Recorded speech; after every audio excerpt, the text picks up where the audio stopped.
Hello guys, so welcome back to my YouTube channel once again. So in today's video I'm going to show you how to download ChatGPT. So before getting started, I want you to like and subscribe to my YouTube channel. Let's get started. So if you're using Play Store or Apple Store, whichever one you're using, go over to the search area and search in ChatGPT. Look at it at the upside. Let's go over to it. So what you have to do is for you to go over to download the app. So let me do that right away.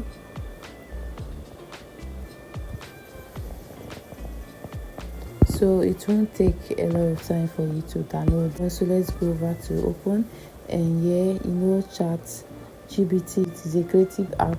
You can use it in learning, creating an image, creating an AI video, AI image to generate pictures. So this is the end of this video. This is how you'll be able to download ChatGPT, and in my next video I'm going to show you how to create an account, how to sign in. This is the end of this video. Don't forget to like and subscribe to my YouTube channel, and see you next time.